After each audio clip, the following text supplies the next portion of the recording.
All right, joining me now is a longtime friend of mine, going back to our days in New England, Albert Breer, who is a senior NFL writer for Sports Illustrated, but who has written for a number of different places and covered the league for a long time. Albert, thanks for being with me. Just want to start with the latest on Aaron Rodgers. Everybody kind of heard his mea culpa, somewhat apology that wasn't an apology. I don't know that we would expect anything less from Aaron Rodgers, but essentially saying that if anybody was offended or didn't understand his theories about immunization, that he apologizes. What do you make of his latest comments, circling the wagons, getting ready to take the field again? Yeah, I mean, I think Carolyn, there was a little bit of like I guess he's trying to de-escalate the whole thing, and I think, although I'm sure he knew, because he's a pretty self-aware guy. Like, self-aware is probably not the right term. He's pretty aware of his surroundings. Like, he understands how things are going to land. I don't think he was caught totally off guard by some of the reaction. I think the magnitude of the reaction maybe got him a little bit, and was part of why he chose to kind of go at this the way that he did with Pat today. And so, my reaction is that, his hope is that he could kind of, without completely backing off his position, de-escalate the situation today. And I think the one thing that you heard him say a few different times, which I think kind of gets to what his goal was, is I'm just going to get back to doing what I do best, and that's play football. So I think in a way it was sort of like him saying to everybody, hey, look, I'm not a doctor. I made my choice. That's that. I don't want to discuss I'm not qualified to, engage in a medical discussion. And so after this, I want to get back to just talking about football, which, of course, I think when the media has the larger media group has its first shot at him, which will be Sunday night after the game. And then, again, I think, 3 days after that, he's going to have a lot of questions to answer. There's no question about that. But I think the goal here was probably to de-escalate things a little bit, because obviously I think on Friday, it landed, probably the magnitude of the way it landed, I think probably caught him a little off guard. Yeah. Without putting you in a position to speculate, do you think that it was pressure from the Packers and the league to be like, listen, just get back to doing what you do? Or do you think, when he had that medical company drop him, and then all of a sudden you're not seeing him in the State Farm ads that they were probably planning on running when he was supposed to face Patrick Mahomes? I mean, the outside sponsorship pressure a lot of times can dictate what somebody feels and what they don't feel, at least publicly. Which area do you think kind of forced him to say, all right, I have to figure out a way to take the gas off of this? He said it himself, Carolyn, he does march to the beat of his own drummer. There's no question about that. So I don't think it was necessarily I don't think it was the league or the Packers, because the Packers have been unsuccessful in getting him to do certain things in the past. And even in this case, if you really look at it, how the Packers have conducted their media availability for their unvaccinated guys, for everybody but Rodgers, they put all those guys on Zoom, so they've been sort of unsuccessful there in getting him to do things the way the other unvaccinated guys are doing things, at least in the forward facing part of it. He's done everything he's supposed to do behind the scenes. So I don't think it's the Packers. I don't think the league would have much success with him either. I think, what it is probably more than anything else, this is just, my guess and my speculation. I do think I think he was aware of the criticism. I think he's aware of the magnitude of it. And, I think there's a lot on the line for him and the rest of his teammates. And I think he realized that the way that this landed on Friday was going to create an ongoing issue, not just for him, but for everybody else in that locker room, if he didn't address it again. And if he didn't find a way to kind of try to turn the temperature down on it a little bit. And so that would be my guess, would be just I don't think he necessarily responds, just having been around him enough. I don't think he necessarily responds when people put pressure on him, whether it's the team, whether it be the league, whether it be sponsors. I don't think that's what will make him react. I think more so will be probably kind of a recognition, all right, now I've taken something that was my problem, and now it's going to be my team's problem. And while he still has that discord with the front office, I don't think that he wanted to foist this upon his teammates, which is, I think, effectively what was about to happen if this thing had just lingered out there over the course of the week.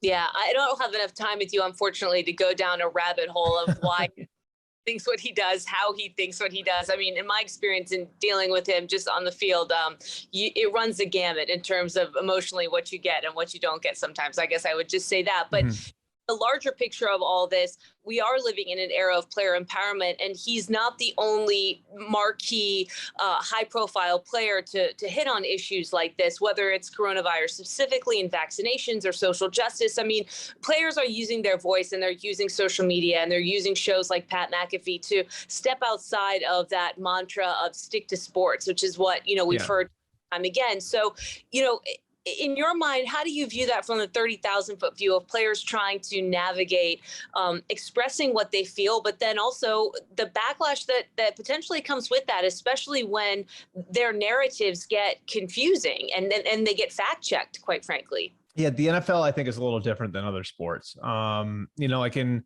the NBA, in baseball, like you have athletes, and obviously in the individual sports too. You have athletes who, are playing on guaranteed contracts, who have job security. And for like a good, 85, 90% of the NFL, that stuff doesn't exist. Guaranteed contracts don't exist. I mean, the minute they turn an ankle the wrong way, their careers can be over. Such a high percentage of NFL players are like, and I know this is going to sound crass putting it this way, but disposable, like where teams feel like we can churn those guys. So really, I think the ability of these guys in mass to have a voice is on the quarterbacks, and that's like maybe like the one positive you can see coming out of like Aaron actually speaking his mind here. Now, I think like a lot of the stuff was misplaced, but the fact that he felt like kind of free to speak his mind.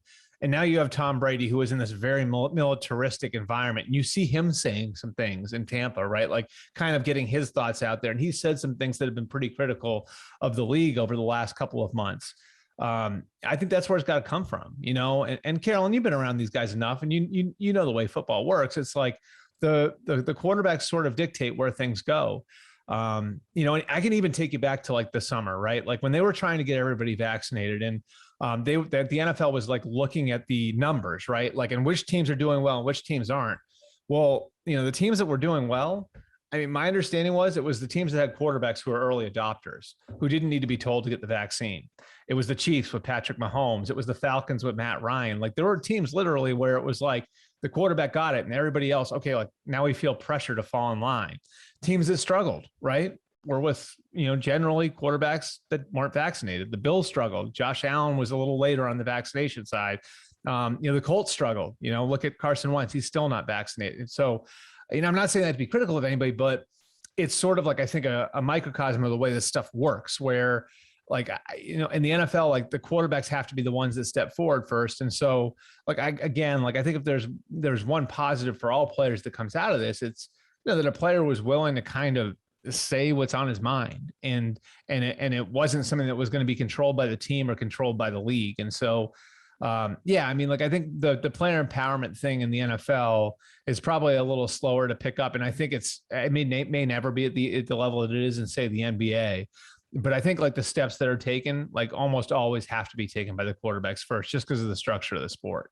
Yeah, I mean, I can't waste our time kind of going back to the why did Tom Brady leave New England sort of story, because I feel like we've all stuck on that to complete death. It's completely flattened into the earth. However, I will say, I think you raise an interesting point, and other NFL insiders, like we had Michael Lombardi, guys who have been close to the Patriots in the past, have said, no, the reason why Tom Brady left, or a larger part of the reason than people think, outside of personnel decisions and, a rift with Belichick, is that he wanted to have the freedom and the flexibility to do a Subway commercial if he wanted to, or to be a little bit more irreverent, or to kind of have the freedom and lose the rigidity that he's had specifically to the Patriots organization.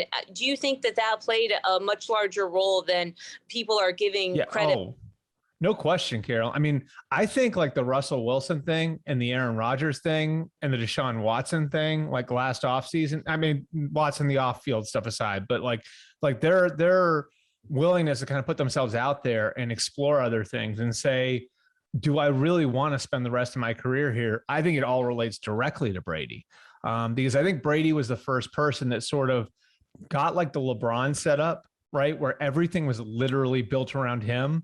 And like the way the Tampa Bay Buccaneers built was based on Tom Brady's timeline and his window to win a championship, right? Like the whole thing was based on him. And it worked. Like we've seen teams try the super team thing in the NFL before, but generally, like the conventional wisdom has always been, you go Washington 20 years ago when Dan Snyder first bought the team, the Eagles, if you remember when they had Michael Vick as their quarterback, they tried to do it. Like generally these like teams that go out and they're aggressive and they're not worried about the future and it's big splashy moves and veterans coming in. Generally in the NFL that hasn't worked. Well, last year, like the Bucs were that sort of aggressive, and there's other pieces to it too. Like they had a good foundation to begin with, but they were aggressive in that way. And like the fact that it actually worked, I think caused Aaron Rodgers, Russell Wilson, Deshaun Watson, and I think some other guys to start to think this way too. Like I want some of that, And so like, I think for each of those guys, it was like, it would be really cool if this team over here, this team over there was building on my timeline and building to my specifications and getting the sort of players that are going to elevate me and building on my timeline. Right. So like they saw that part of it. And then the other part of it is that's what I'm up against now. Like, right. Like, so what happened with Aaron Rodgers at the end of last year? They lost to the Buccaneers in the NFC Championship game, right? What happened to the Saints last year? They lost to Tom Brady and the Buccaneers in the divisional round. So like with a lot of these quarterbacks, it's like what they're up against now too. And so, yeah, I mean, I think there's definitely an effect that Tom Brady had, like in that he went out, he sort of controlled his own fate, and he didn't demand a trade, but he did set up his contract a certain way where he'd be able to get out, and then he went and found a place that was going to build around him. And didn't mean that he had to be like pushing the button on every personnel decision, but it did mean that like it was closer to a partnership, I would say, than like a quarterback working for a team. And, again, like I think a big piece of what we saw last offseason with, your Aaron Rodgers, your Deshaun Watson, your Russell Wilson was influenced by the success that Brady had in Tampa. Yeah, we are kind of at the halfway point of the season, so I hope that we have a chance to kind of do some news and notes stuff coming out of all Britain. But because you have such a unique point of view, I do want to stay with some of these larger themes if I can for just another minute or two. And I know that you wrote for SI a whole number of things coming off of this past weekend. But one of the things that caught my eye, because it was the same thought that I had, is, the situation that the NFL is in Las Vegas, in their newest market, and how you drew a correlation between Vegas and Miami and what the Raiders potentially learn about how to manage players from markets like that, where, let's face it, there's a lot of temptation out there. What is that correlation, and what is the challenge for the Raiders as we continue to see really sad stories? And a key point that you made, and which is worth doubling down, is that it's not a city to blame for the actions.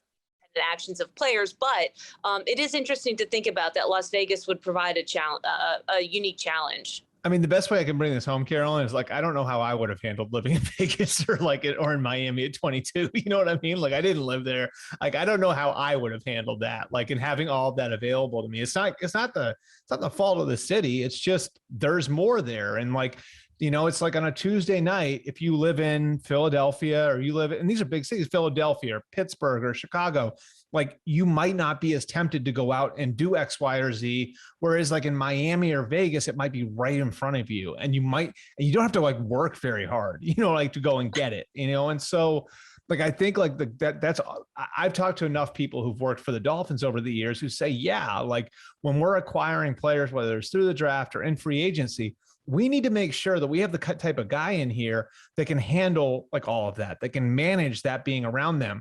And so like, I was talking to an ex-Dolphins exec yesterday who worked there for a bunch of years. And he said to me, it's like we had to find guys who were like very, very serious about football. Football was going to be their first priority, that were grounded. So they wouldn't kind of get taken away by everything that was going on here. And then had some interests outside of football that didn't include like some interests, I guess, that aren't taking place at 3 a.m. You know what I mean? Like, so it was interesting talking to him about it, because it was like, you just have to be real about it with yourself if you work for the Dolphins. Like, and that's the way like a lot of people who've been through there the last, however many years have thought like it takes a certain type of kid at 22, 23 years old to be able to manage everything else that comes with living here, And I think I mean, I talked to somebody with the Saints who said, like, we deal with that, to some degree. I think that certainly exists. And, like, I think that 100% would exist in a place like Vegas, like where, again, like, like it's right there in your face all the time. And you don't have to, like, it's not hard to make the decision to go and do X, Y, or Z on a Tuesday night or a Wednesday night, So like, I think it's just a piece of the equation now for that team where they go from having been in Oakland, where like they could probably scout players, veterans, free agents, veteran free agents, guys in the draft. They could scout players and assess players the same way anybody else could.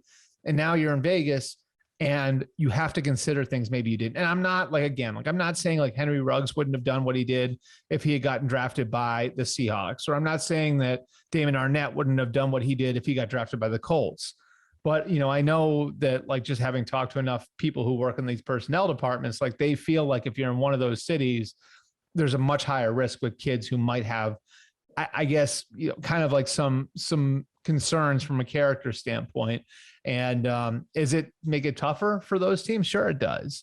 But it's a reality of being in a place like that because you're dropping 22, 23-year-old kids who have real money for the very first time in most cases into a place where there's a zillion different ways they can go. What does Damon Arnett's release tell you about what's going on with the Raiders right now without Gruden? Yeah, I think like one of Damon Arnett's sponsors was John Gruden. And John Gruden's always shown like a willingness in the past. And this goes back to his first stint with the Raiders to what he, obviously like all those years with the Buccaneers, like he's always been willing to roll the dice. And there's history on that, I mean, like some of the guys he coached in Tampa, like they traded for Keyshawn Johnson, and they went and they had Warren Sapp there for a lot of years, and Arnett was sort of one of those risks, right? Where like John Gruden is one of these coaches where it's like once he gets in my program, he'll be okay.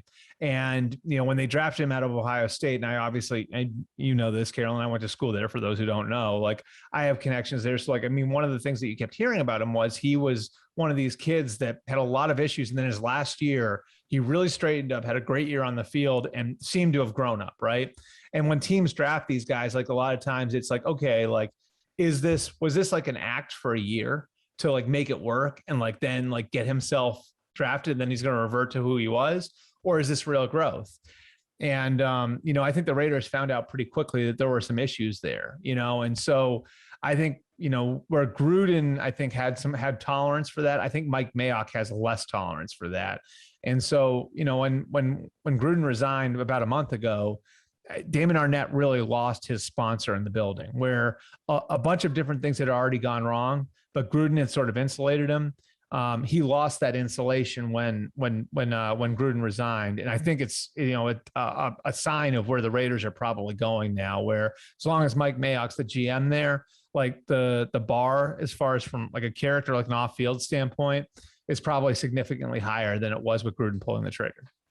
Yeah, I want to cover two more topics, and then I'll let you go because I keep you for too long. But because we're talking about the Raiders, I mean, I can't really stop thinking about the last time that I met up with you, which was at the NFL owners meetings, and you had a couple of women show up who were alleging that they were victims of what happened with the Washington football team and Dan Snyder. And I can't help but think now, with the way that the news cycle moves, that story has lost a significant amount of steam, especially now that we have more football under our belt and, unfortunately, more compelling storylines like the ones that we're just hitting on. Not more compelling in terms of comparing the two, but we have I know what you're saying. Compelling storylines.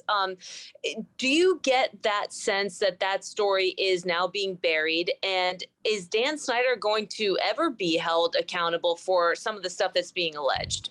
Well, first of all, I think, like that's sort of the idea here, right? And it's unfortunate, but it's sort of like their PR strategy is always like, just get to Sunday, right? Like, and then there'll be a million shiny objects that they can throw at everybody. And I mean, like it's our attention span in this country in general, I guess, is like we tend to like bury things like 3 days after they happen and forget that, anything actually took place. And so, I think that there's that. It has been part of their strategy. And it's unfortunate in a case like this, because I do think that we need to keep talking about it. It's just like I mean, if this is and again, I think there's enough reason to believe that this is happening in a lot of workplaces across America, and it's something that kind of transcends football.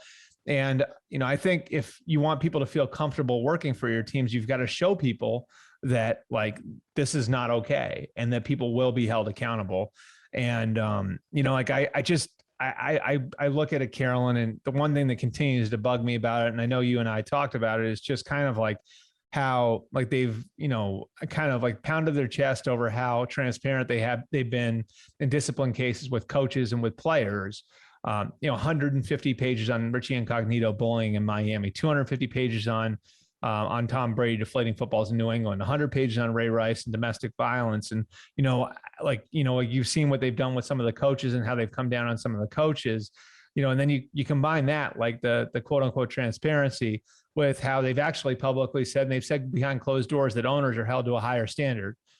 Well, where is that? Right? Where is that? Because we haven't gotten any transparency on any of the owners who've been in trouble. Jim Irsay, Jerry Richardson, when those guys have gotten in trouble, we found out from the police, we found out from the media, and Irsay was punished, but a lot of the other owners that have gotten themselves in trouble haven't been punished. The league didn't do any sort of investigation in Jimmy Haslam's situation. It's just I'm not hopeful that we're going to get much more on Dan Snyder. It feels to me like they're trying to put this in the past. And again, that's unfortunate. I think they're going to, just sort of hang on to that, this sort of phony suspension that they assessed to him. And then the $10 million fine, which is going to amount to a tax write-off. It's unfortunate. And you sort of, you wish that they would make a statement about something like this, but obviously, it doesn't feel like they're going to do that, because they don't want to set the precedent of, they don't want to set the precedent of digging through other people's trash. They don't want people looking in their own closets for skeletons, the other owners now, and they don't want to set any sort of precedent for, owners being in a position where their teams could be taken away. And so, I think for those reasons, we're probably not going to ever find out much more about what happened, at least from the league. I think the media is going to continue to do its work, but I don't think the league is going to give us much more insight into what actually happened in Washington and what Beth Wilkinson actually figured out, in conducting what was a year-long, 8-figure investigation. Wow, that is wild and incredibly disappointing.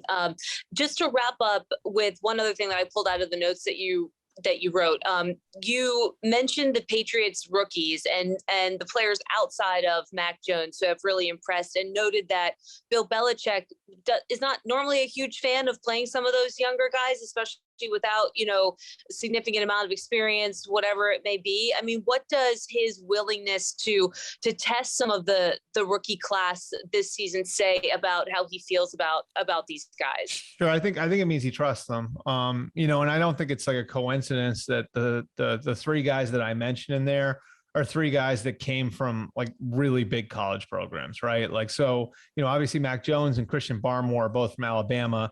And, Bill's relationship with Nick has gone back, 40, 50 years now. Clearly, and you saw it even when Nick was at LSU, Michigan State, how Bill trusts what Nick's assessment of players are, trusts that guys who come from that program are going to assimilate into the NFL. So, and then Oklahoma is where Ramondre Stevenson, the running back, came from, and similar sort of thing. They've developed relationships with the Oklahoma program. So I think it's a trust of where those guys have come from and a trust in who those kids are.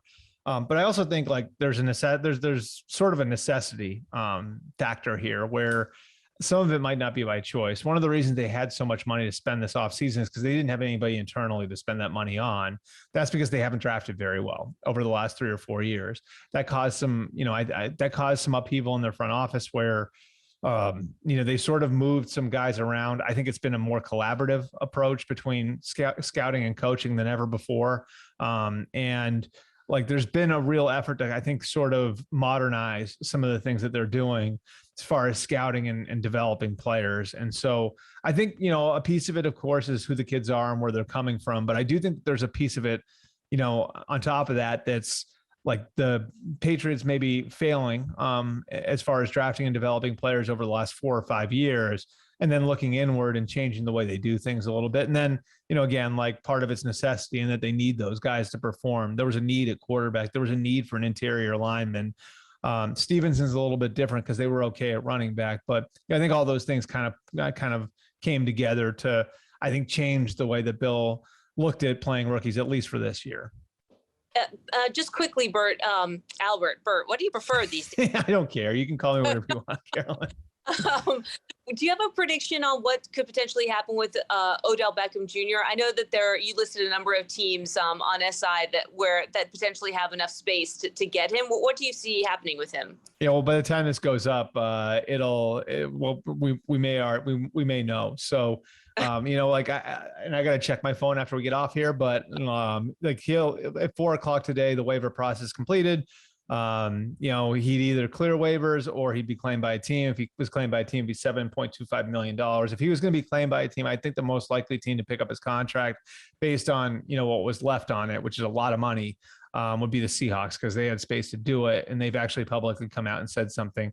But they're one of the teams that I'd be watching on him as a free agent too. The Saints are the other one. The Saints had actually talked to him, talk to the Browns about trading for him ahead of the trade deadline. That didn't work out, but I think if the price was right, the Saints would look at it too, because they've got issues at the receiver position. Michael Thomas, one of the best receivers in the league, is out for the year now. And so, those would be the two teams I'd watch. And, he's got a lot on the line, Carolyn. I mean, like the perception of him, and not just outside the league, but inside the league with a lot of these teams, has changed quite a bit over the last, 3-4 years. So there's going to be a lot on the line for Odell Beckham, not just on what we all think of him over the next, 7-8 weeks, but also kind of what it means for his future in the NFL. All right. Albert Breer of Sports Illustrated, we've kept you away from your phone for too long. Thanks for being with us. All right. Thanks, Carolyn.